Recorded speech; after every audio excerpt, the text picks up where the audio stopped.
Hello and welcome to today's podcast. This is your host Shifta Khan and you're watching Storymakers. Today I couldn't be more excited about the conversation we are about to have. Today I have someone who has inspired millions across the globe through his words, wisdom and energy. Today we have the renowned speaker, keynote speaker to be specific, and a transformed coach, Mr. Simerjeet Singh. With his powerful storytelling and practical insights, he has helped individuals and organizations to unlock their true potential of growth. Today, we are going to go deep into his journey and we'll get to know about his life and his journey till date. And also some golden nuggets of motivation that you won't want to miss. So if you want to become a better version of yourself, stay tuned. So let's welcome Mr. Simerjeet Singh on board today with us. Hello and welcome, sir. It's a pleasure to have you on our show today. Thrilled to be here. I'm sure it's going to be a motivational, wholesome podcast. But before we move further, I would request you to please tell us about yourself and your journey and your life till date. Well, it's been 18 years. I'm in the sphere of professional motivational speaking. My work has largely been with large companies in this country, in India, and across the world, whether it's Middle East or Southeast Asia and the United States. I specialize in embracing change, innovation, leadership, culture, and growth mindset. I believe that all of us, all of our viewers, everybody, we spend a lot of our time at work. Yes. And if how we work and the way we work and the culture at work improves, we all flourish. Yeah. We cannot just always focus on our personal lives and not improve our work lives. So I find a lot of thrill and satisfaction in helping companies and organizations and teams work better, work smoother. So we can change the mindset. Absolutely. Of how you're working in the industry.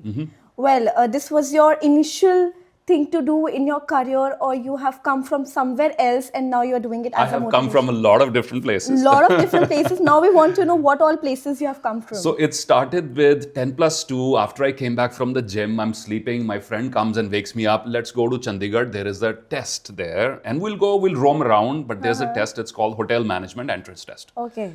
And the interesting part is, I got selected, my friend did not. Oh, none of us prepared for the test. That's sad for her. I know. Well, we showed up, we cleared, we sat for the examination, and I had this admission into the hotel management test. I was a commerce student. Oh. So you can see all the different Coming dots. from a commerce background. The grandson of a doctor, of a gynecologist, who did not want me to go into this. She wanted me to be a doctor. Well, we have a lot of doctors in the family. But anyway, so from commerce student to hotel management, and I studied in Chandigarh for 3 years. And then Sydney, Australia happened. And that was 1999, just before the Olympics. Okay. So as a young student in Sydney, Australia, it was my decision to also work part-time with my university degrees. So I studied.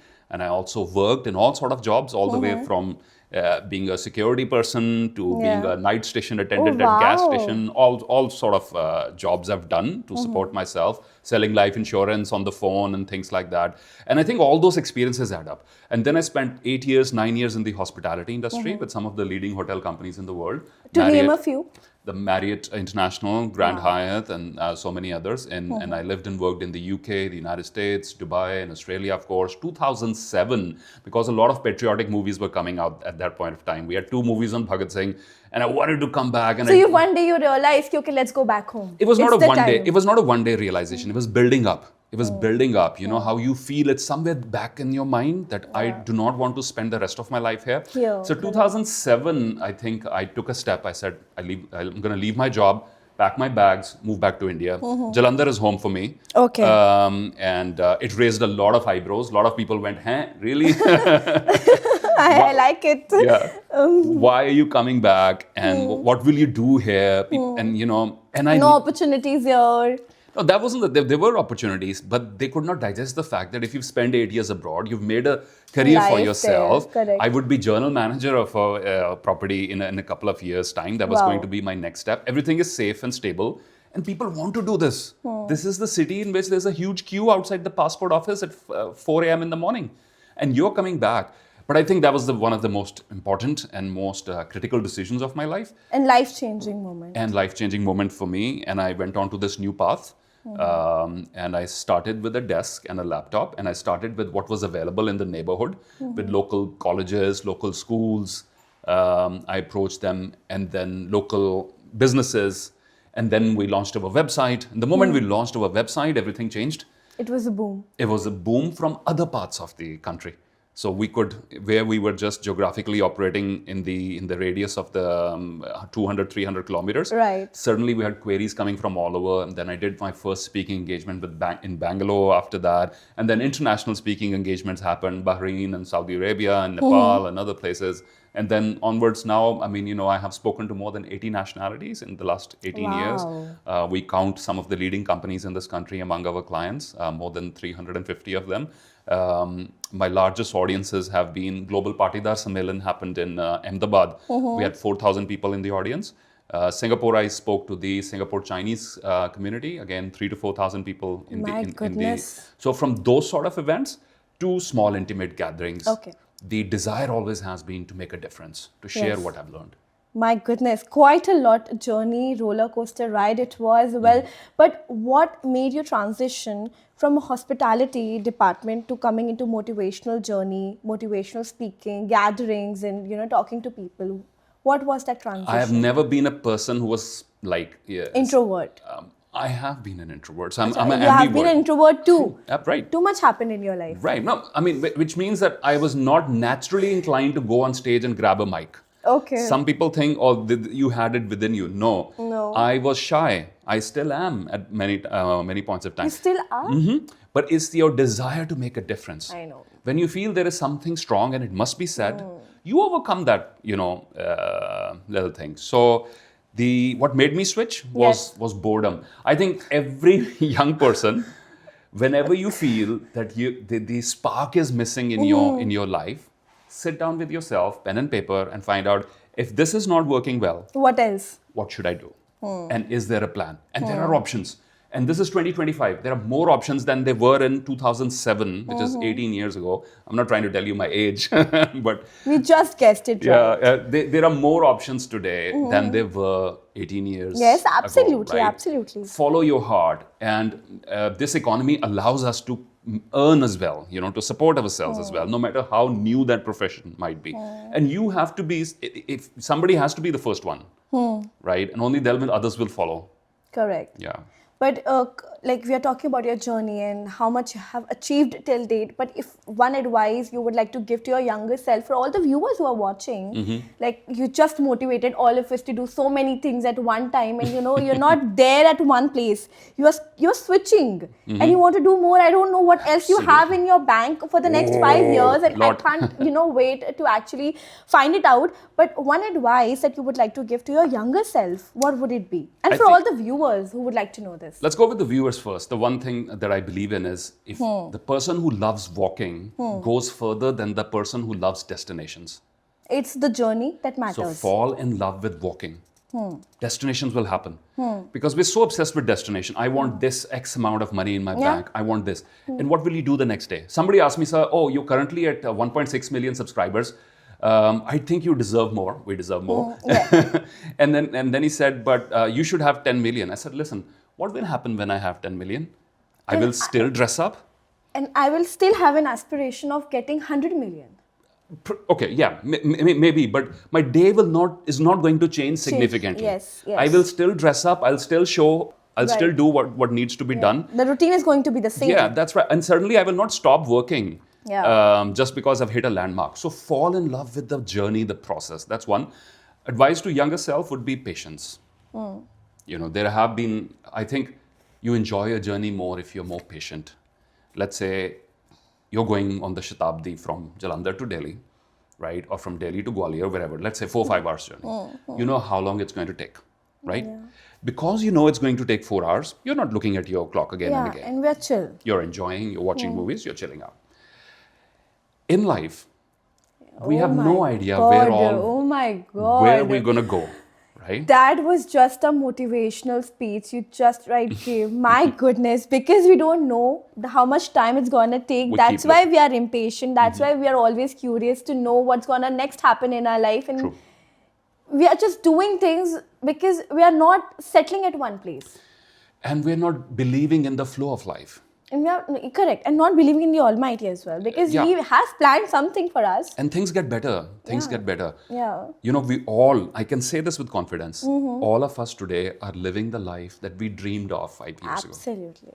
Correct. right? I agree. I think it applies to all I of agree. us, including perhaps yourself. I agree. You're probably living the dream. I am living the dream, right? Yes, yes. And then still we feel impatient. So if all of this could be possible, and if you continue walking, imagine what else would be possible. And I think we got to give time. Mastery takes time.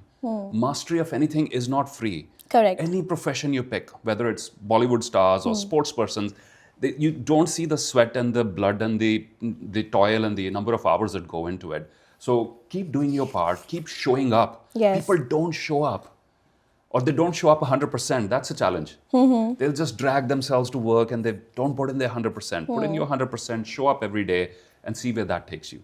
All right, we just talked about the work and personal growth. How do you maintain the balance between your professional life and your personal growth, and what is the outcome that comes eventually? I think if you blend, if you pick up something that you love doing, balance is not a challenge anymore. It comes automatically because you're enjoying it. It's Correct. not. But of course, you need to take out time for your fitness, for your mental, emotional fitness. In fact, I was listening to India's the new world champion of chess, and he was asked a question about mental fitness, and he said, "I focus on my physical fitness to have mental fitness," and that is so powerful. If you're physically not fit, mentally, You're mentally unstable. yeah, it's going to be a challenge to be mentally healthy and balanced if physically you're not fit. So yes, that should be everybody's top priority. Right. Talking about the businesses, like you just mentioned, you go and coach so many people in the business background. What exactly do you convey there? So it depends upon the challenge the company is going through. So what I do is So firstly, they talk about the challenges they're going through and what exactly they want you to deliver. right. So not exactly what they want me to deliver, but to fine tune what the challenges are. Right. Once I know what they're struggling with, then what we do is to create a keynote or create a workshop that addresses those challenges. So say for example, What's a keynote? a keynote is a shorter, high-energy version of a workshop. So a keynote speaker is somebody who said the keynote on a piano is the keynote. The keynote, the main note. So a keynote speaker for the conference is the person who delivers the talk that sets the stage for the rest of the conference. Okay. So let's say you have 400 employees, all flying in from different parts of the country. Now imagine you're the CEO. You've paid for airfare. I just imagined. Yeah. Soak that in. You've paid for the airfare, you paid for the hotel stay. 400 people are not working today in your company. They are sitting under one roof to listen to somebody. It better be good, right? Yes, yes, It has to be good. But every minute that passes, 400 minutes of your company time has disappeared, right? Correct. It has to be good. So a keynote speaker, somebody like myself, tries to condense in 45, 60 minutes something that is powerful, that is clear, Okay. that is simple, Okay. that is not just gyan that people can connect with, some storytelling, some humor, some moments of connection, some moments of realization, and so that it's a good start to the conference. And then the internal people come in and they can talk about their stuff. So the ice has been broken. It's not boring anymore. Not that you go onto stage to deliver a stand-up comedy or something, but you're from the business world. Yeah. You've been there, you've done that. You have come with that experience of helping organizations. You come in and you say something that perhaps people within the company cannot say, right? Because they are bound. They are bound. They to are not bound by speak. so many Right. things. There's so many internal conflicts Right, and so many other right. things. But an outsider comes in. There's fresh ideas. Yeah. There's a fresh perspective. Yeah. So keynote speakers can come from all walks of life. They could be sports person. They could be authors. They could be people like myself or professional speakers. Understood. Well, now you just have set the entire moment here. I want to experience that keynote moment. You have got 60 seconds. I am the one who's not working for my whatever company and organization I'm coming from. So I'm here listening to you. You have got 60 seconds. Set the environment. I want to hear. I really want to experience it. It's not something, here's my bag and I'm going to pull out a rabbit from my but bag. I want to. So- Even the viewers would love to. So how it works, it is very dynamic. There is no script. There is no... Works, Yeah. yes. It is very dynamic. It's to understand who you are. where you work, what your challenges are, and to be respectful of that, to be empathetic towards Yes, that, yes, right? very important. I don't come in with a stick in my hand saying, okay, come to the front of the class, right? Because understand this, the people, if you're part of a company, you're working hard. Yes. You've spent your life studying, working. Right. You don't need some external person to come in and tell you you're not performing You're not well. performing well, or how you Right, can do it better. right, No right. one, right? So there has to be a lot of love, a lot of empathy, and a lot of the desire a coach has. And you know what the coach has a desire? Let's do this for you. Let's say if you're not performing at your peak, let's have your keynote moment. Yes, yes. Let's do Raise this. your right hand up in the air as high as you can. Okay. As high. Is this the Yeah, best? this is the highest. I'm very Really? short. No, I'm very. you can go higher. I can stand in there. You don't need my permission. You can go higher. Go. See, can you stretch more? Can you stretch? You can stand up if you want, right? That would be out of the frame. Well, but that will convey the point. And the point is this. We settle here when we can go way higher. Wow. And when we settle here, we are bored. That was amazing. That was a life-changing moment. I just realized. So don't settle. Don't settle for here. anything. Don't settle for mediocrity when you can be excellent. Just push it. Stretch yourself. There's one life. I mean, in the sense that, do you please understand there is machines who are becoming conscious now. I understood already. Thanks to artificial intelligence. Yeah. Right? Machines, they're saying chips are having general intelligence or whatever it is that they want. Human beings already have that gift that scientists are trying to create in chips. Yeah. And what are we doing with that gift? In the Indian Sanskriti, they say after 84 lakh, 84 lakh, jo alag-alag, jo in the different forms we reincarnate in different forms of life, all the way from insects to everything, right? Correct. And then we are blessed with the opportunity to be a human. What are we doing with that consciousness? What are most people doing with it? Wasting. Sleeping it away, scrolling mindlessly, Yeah. on their phones, Correct. and not doing something with it. All right. Talking about the challenges, what are the main common challenges companies are facing while implementing change we just talked about? So change has to be accepted, number one. Number two, nobody likes change. Nobody. No one. We don't like change. And you know why? We would rather work with something broken than change it. Because we are comfortable. We are comfortable. We are sure of how the broken thing is going to be. Yes, absolutely. I will go with that broken option. At least I know how it's going to work out, rather than try and change.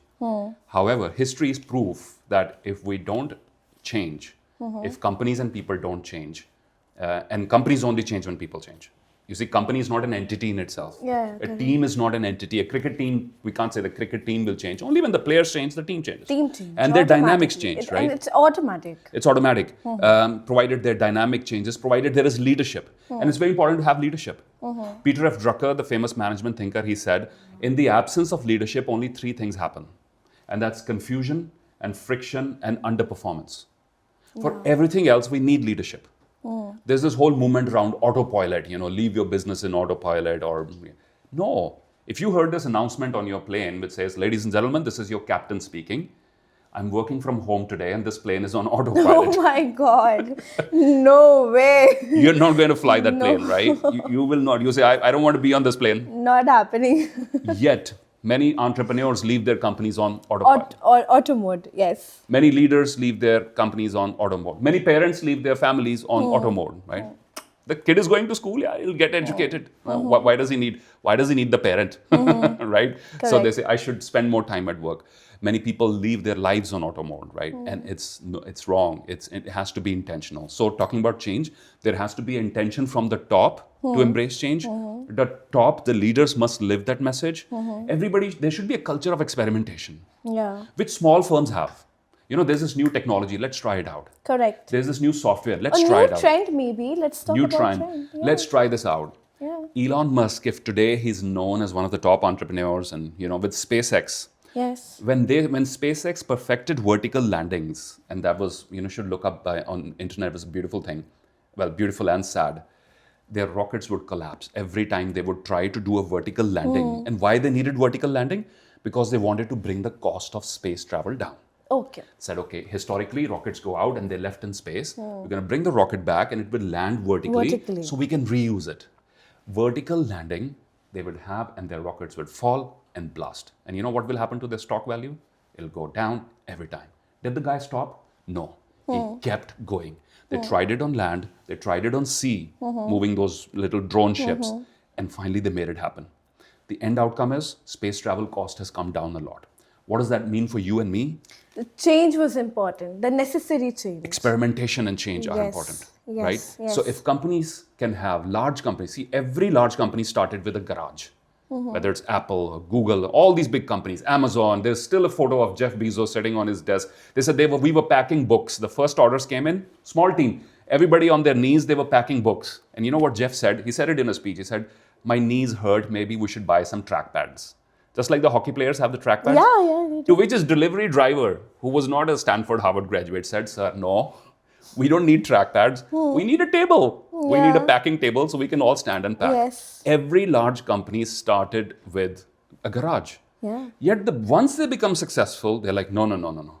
For everything, there's a form and you complicate Let's everything. upgrade it. You don't accept new ideas. You don't experiment anymore. And that's why they lose out. Correct. When some of these companies are asked, who's your biggest competitor? Will it be from somebody, the existing pool? No. It'll be some kid sitting in a garage experimenting. Oh my God, yes. And we are living in times where and it's billion-dollar creating companies... disruption in the society. Absolutely. We're living in times where billion-dollar companies Yes. are possible that only one person has created it and running it thanks to AI. One person... And only one person will sustain in the coming future because of not the change they're experimenting. Correct? It's likely, but the point that I'm trying to make here is this, that you do not need a team of 100 to run a billion-dollar company anymore. But thanks to AI and so many other things, we are very close to seeing the first billion-dollar company conceived, launched, run by one person only. Think about that. Yeah. Think about that for a second. And that's the world we're living in, thanks to AI. AI.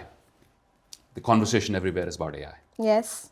People might be thinking, will I lose my job to AI? And the question is, no, you won't lose your job to AI. You'll probably lose your job to somebody who knows how to use AI. How to use AI, correct. How to operate AI. So just like we had Microsoft Word, I remember, I'm sure viewers might be, type in a yes if you remember that.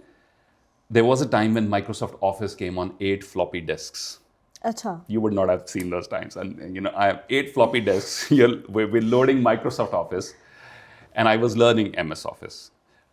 As a student, it was not part of my syllabus. A computer center opened in my neighborhood. My mom said, go, you should learn computers. So I was spending some time there. I had a skill that none of my classmates had, which was what? MS Office. MS Office. It's a basic given thing today. Yeah, but I'm not, talking not a lot the of time years ago. back then, right? Same question for everybody today also who wants to change. What are the skills that others don't have around you that you have access to? And if you develop those skills, see what you can do with them. Incorporate those skills, learn new skills, and Absolutely. be ahead of actually thousands around you, correct? True. Okay. Coming to we mentioned about disruption coach. Please elaborate it. What is it? So it has a funny background story to I it. like the smile. Okay. Thank you. Yes. The disruption coach is shortened to DC.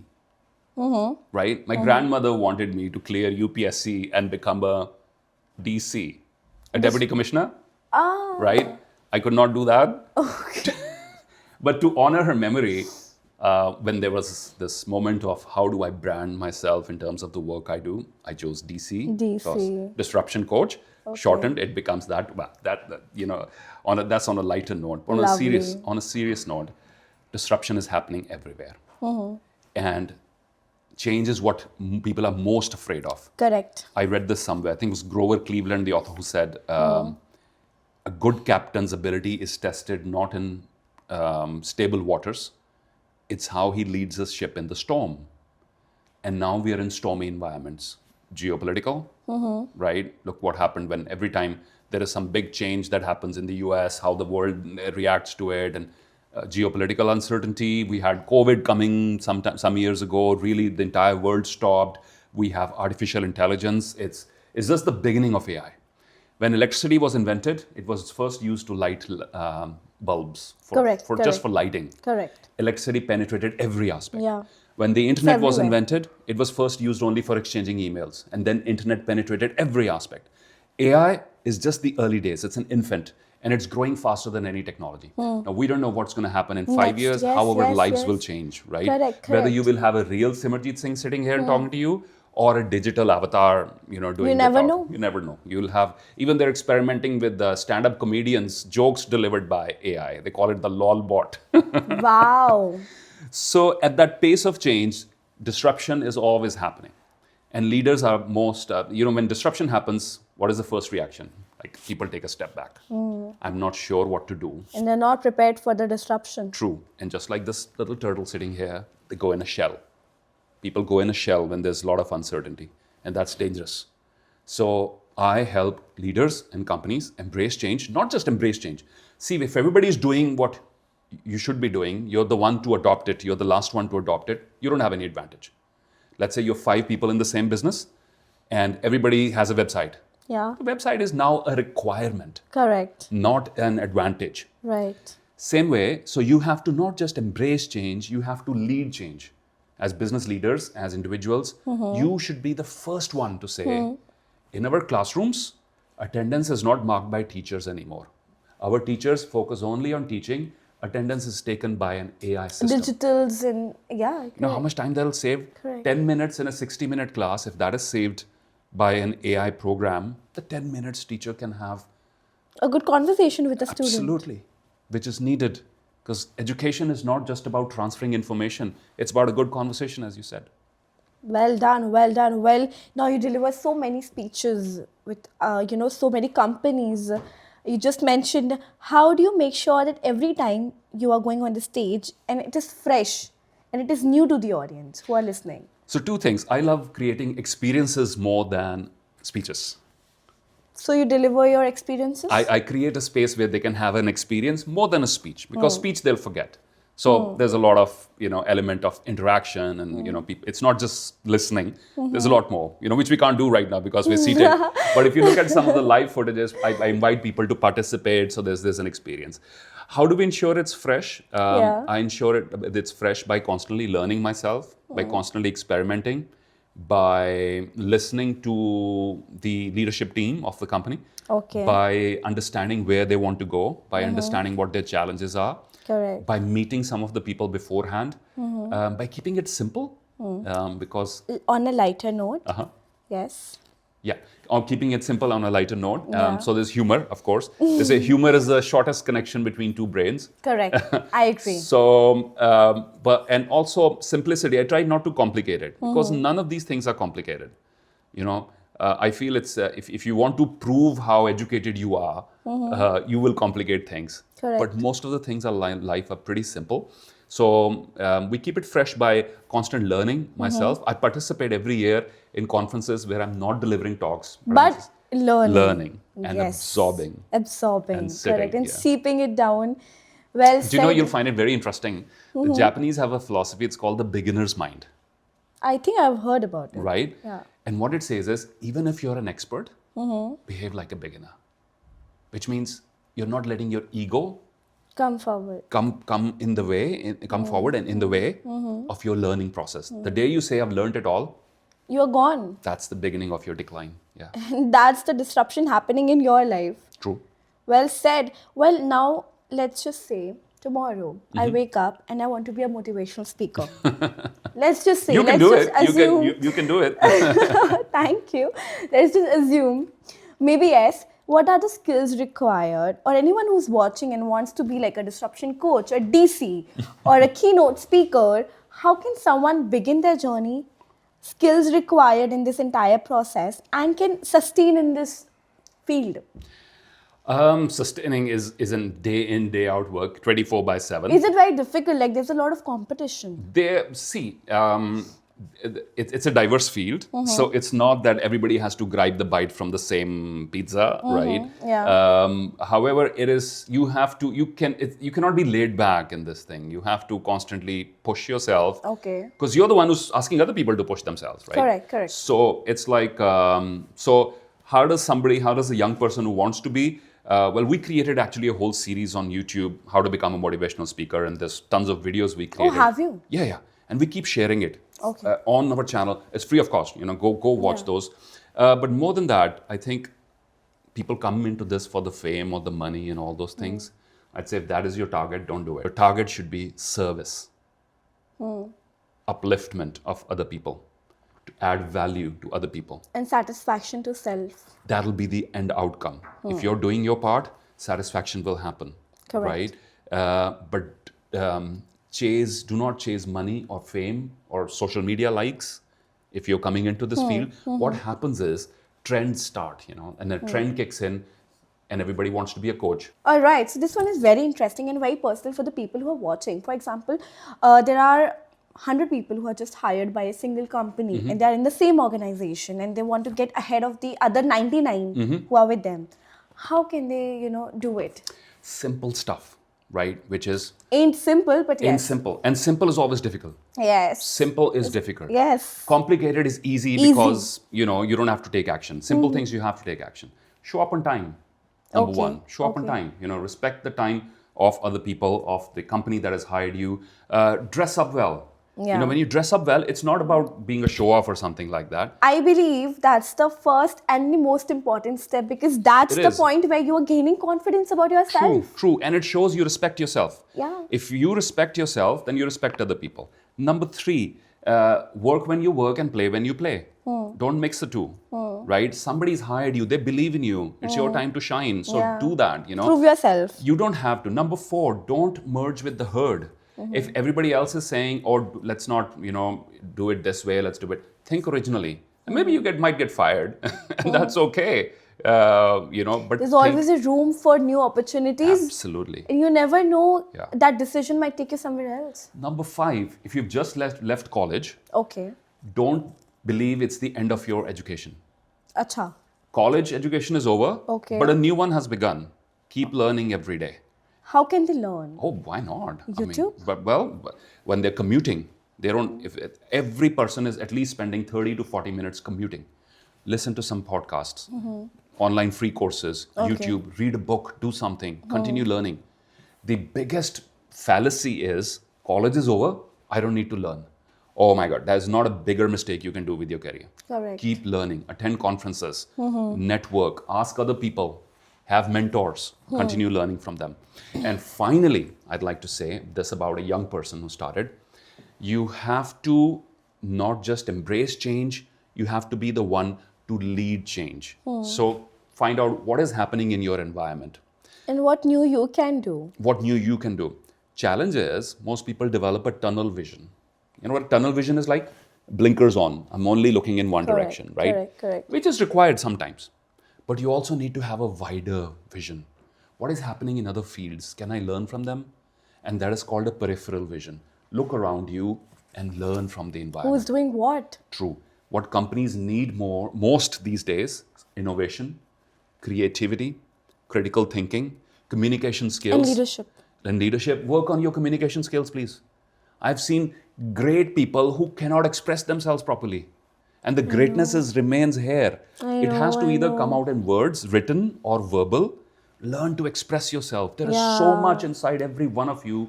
We must learn to express ourselves positively. And when you know how you can communicate, I think that's the most beautiful thing about yourself. And somebody can really acknowledge how you're speaking, how you're walking, how you're delivering a speech, or you're just commuting. True.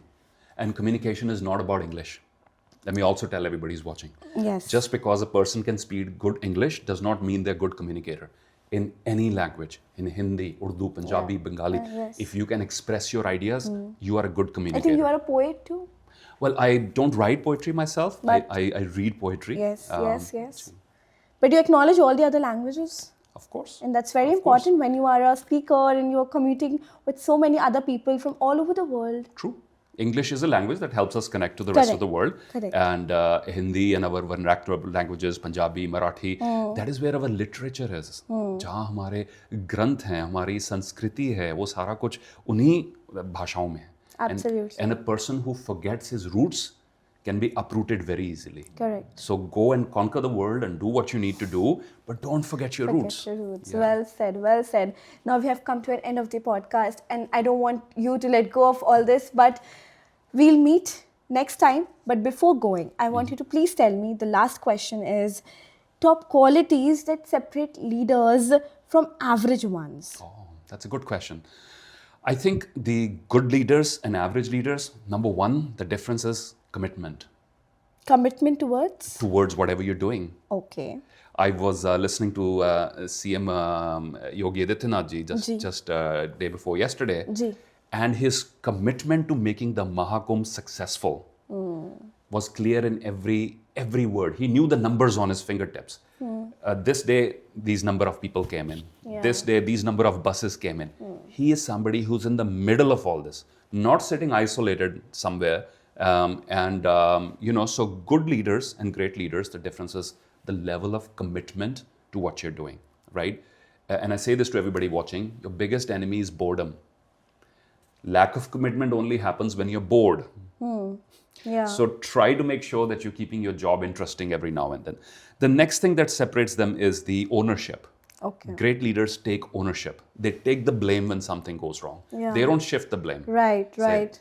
we messed up, our fault. Correct. We'll do better next time. It takes courage to do that. And I think the number 3 for great leaders is they are always drawing upon the best energy of their people. You see, if a leader does not have followers, he's not a leader. He's not a leader eventually, Right? right? Absolutely. And if you have followers and Yeah. you're not using their full potential, you are an average leader. And that's what average leaders do. They suppress people around them. I know there needs to be a system and everything, and we need to respect that too. Not everybody Correct. can do whatever they like. Correct. But great leaders have this way of, just like a good jeweler, the person who identifies gems, identifying people and their strengths, putting the right person in the right In the place. right place. Right? Yes. And letting them do their job.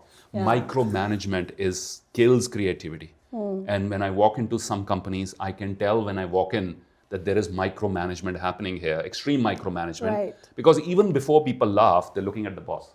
Shall I laugh? The boss laughs, there everybody's laughing, Yeah. right? Yeah. So you can well imagine what's going on there. So the most successful leaders in history have been who have allowed people to make mistakes.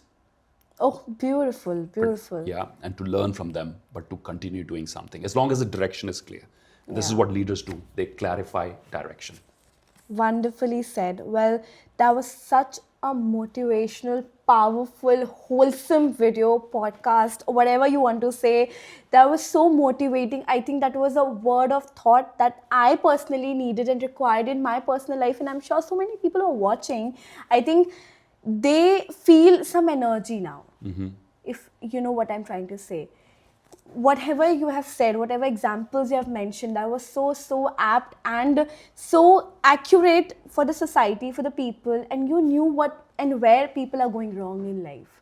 So that is making you a great leader. Well, I don't know So about thank that. you so much, sir. It was a pleasure having you on our today's show, and definitely we are looking forward to see you soon. But until next time, this was Shefta Khan, your host, and I will see you in my next one.